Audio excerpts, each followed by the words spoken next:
يا من صليت بكل الأنبياء، يا من في قلبك رحمة للناس، يا من ألفت قلوبا بالإسلام، يا حبيبي يا شافعي يا رسول الله. بسم الله. السلام عليكم ورحمة الله وبركاته، وأنا سلام أصحاب تلمانتين. أهلا وسهلا فيكم كسو دواada janalka Faiza's World. maanta videogeena waxaa uga hadlaynaa hal shay oo la isku qurxiyo aad iyo aad u faa'iido badan oo mufiid jiddan oo loo isticmaalo timaha, wajiga iyo jirka oo dhan.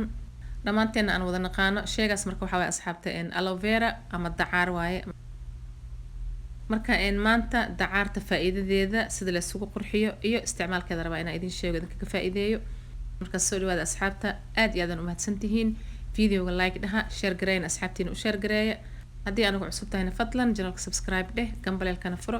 aad iyo aad u wada mahadsantihiin dhamaantiin. soo dhawaada marka asxaabta qaaliga maanta waxaan ka hadlaynaa asxaabta oo raba inaan idinkaga faa'iideeyo waxaa waaye aloe vera gel. aloe vera gel waxaa waaye maasha Allah basharaadka oo dhan u fiican tahay, yacni wajiyada dhan u fiican tahay. siiba waxay aad ugu fiican tahay oo cilaaj ay u tahay bashara xasaasa ama yacni wajiga oo xasaaska oo waxba u dul qaadan karin kuleelka noqdo oo gagaduuta wajigaas cilaaj ay u tahay. horta aad iyo aad ugu fiican tahay wajiga oo xasaaska way hadinaysaa, way dejinaysaa, way qaboojinaysaa maasha Allah. waxay kale u fiican tahay oo cilaaj ay u tahay wajiga finanka leh. wajiga finanka way ka qaadaa iyadana dacaarta ama aloe verada. skinka iltihaabaadka ku dhaco ama infectionka waa u fiican tahay iyadana cilaaj ay u tahay.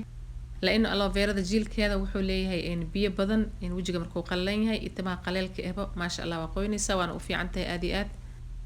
waxay kale u fiican tahay wajiga oo qoraxda ku dhacdo oo qoraxda gubto oo kale way u fiican tahay, yacni madmadowga qoraxda oo sababo way ka qaadaysaa, way ka nadiifinaysaa. waxay kale u fiican tahay agziimada iyadana aad ay ugu fiican tahay. cuncunka iyo qaleelka badan oo agziimada yacni nabraha iyo waxaas oo dhan waa u fiican tahay maasha Allah. aloe verada marka asxaabta tan oo dabiiciga iyo tan kale oo originalka oo caagadaha ku imaataba labadaba maasha Allah aad iyo aad u faa'iido badan yihiin skinka iyo timaha iyo jirka oo dhan. tan dabiiciga waxa way guryaha lagu beertaa, xataa haddii markana gurigaaga uu yahay guri cimaarad oo yacni meel lagu beerta aan lahaynin caadi ahaan loo soo gataa guryaha lagu haystaa, yacni biyo badan xataa ma kaaga baahno, yacni maalin kasta in la waraabiyo oo biyo lagu shubo xataa ma u baahna aloe verada.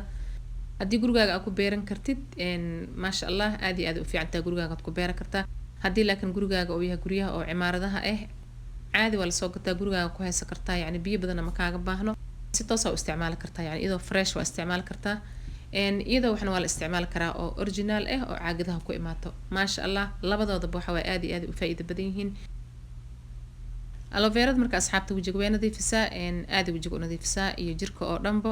sidoo kale wajiga shid ay u samaysaa, wajiga way jiidaysaa, laablaabka wajiga galana way ka yaraysaa maasha Allah. sidoo kale iltihaabaadka iyo infectionka cilaaj ay u tahay way ka yaraysaa. waxay kale u fiican tahay madmadowga indhaha hoostooda galo iyo bararkaba aad iyo aad iyadana ay ugu fiican tahay maasha Allah. marka waxaa loo isticmaalaa aloe verada wajiga markii uu ka gubto oo qoraxda ay ka gubto oo kale haddii maaska looga dhigto oo wajiga la marsado wajiga way ku hadinaysaa, way ku qaboojinaysaa, way ku ratibaysaa, yacni wajiga waxay kaaga dhigaysaa fresh maasha Allah. waxaa kaloo loo isticmaalaa aloe verada makeup remover. makeup-ka oo kale markaa rabtid inaad iska qaadid aloe verada waa u isticmaali kartaa. aloe verada haddii aad u isticmaashid si aad u fudud ay kaaga qaadaysaa maasha Allah. aloe verada jilkeeda asxaabta wuxuu leeyahay biyo badan oo u fiican wajiga markay uu qaleelan yahay, wajiga qaleelka iyo timaha markay ka qaleelan yihiin ba u fiican oo timaha iyo wajiga qoynaayo, ratibaayo oo ratuub siinaayo oo qoynaayo. sidoo kale aloe verada waxay leedahay sida hornigu soo sheegabo vitamin E iyo vitamin C iyo vitamin A. fitamiinadana waxay naga saacidayaan in oo skinka midabka u furaan oo midabka yacni taftiix oo noo sameeyo oo midabka oo furmo. sidoo kale skinka inuu tajaaciid yeelo ama laablaabka wajiga gala oo kale. dacaarta waxay kale wajiga u qabataa wajiga oo dulduleelkiisa weyn yahay oo dulduleelkiisa waasac ah oo la arkaayo oo liishada aan ahaynin. wajigaas haddii si toos loogu wado maasha Allah waxay ka dhigaysaa waji liishi yacni dulduleelada oo furnaay waa isku soo qabanaysaa. waxay ka dhigaysaa waji oo liishi dulduleelkiisa yar yahay. wajiga oo dulduleelkiisa waasac badanaa waxaa leh wajiga oo saliida leh oo finanka leh. marka wajigaas tood haddii dacaarta loo isticmaalana waxa waaye liishi ka dhigaysaa, yacni dulduleelka waa isku soo qabanaysaa, isku xiraysaa. wajiga oo madmadowga lehna madmadowga way ka qaadaa, way ka nadiifisaa maasha Allah. wajiga marka xaada laga xiiraayo sida gabdhaha oo wajiga xaada ku leh oo kale aloe verada markay isticmaalaan maasha Allah si fiican ay uga saacidaysaa.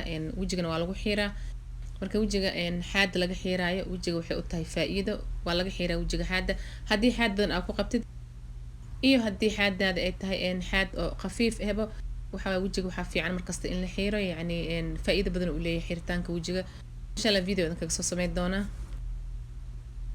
waxaa kaloo laga sameystaa skraabyada oo wajiga iyo skraabyada oo jirka oo kale sidoo kale maaskada laga sameystaa aad iyo aad wajiga ugu fiican tahay wajiga aad ay u qurxisaa حتى waxaa loo isticmaalaa aloe vera jiilkeeda kawaaqi shams yani ka hortaga oo qorraxda oo kale loo isticmaalaa waxaa kale oo maaska looga dhigtaa timahana waxa waaye way qoynaysaa timaha qalalan aad ay ugu fiican tahay wayna bixisaa timaha xoogay u yeeshaa wayna badisaa ma sha Allah asxaabta waxaa kaloo jira saliideeda oo timaha loogu talagalay saliideeda iyadana timaha waa qoynaysaa way bixinaysaa yani timaha qalalan waliba aad ugu fiican tahay timaha waa qoynaysaa way bixisaa way badinaysaa saliideeda iyadana aad u fiican tahay xawaajibkan waa loo isticmaalaa iyo rumuushka yani waxaa loo isticmaalaa baalasha indhaha iyo baararka waa loo isticmaalaa iyadana baalasha indhaha way dheeraysaa baararkana ama suniyahana way badisaa ma sha Allah iyo faa'iidooyin kale oo aad u badan oo la soo koobi karin dhinaca caafimaadkana aad ay ugu fiican tahay ka caafimaad ahaan yani gudahana waa loo qaataa marka waxaa idin leeyahay ka faa'iideysta aad iyo aad ay u faa'iido badan tahay asxaabta dacaarta faa'iidadeedana wax la soo koobi kara ma aha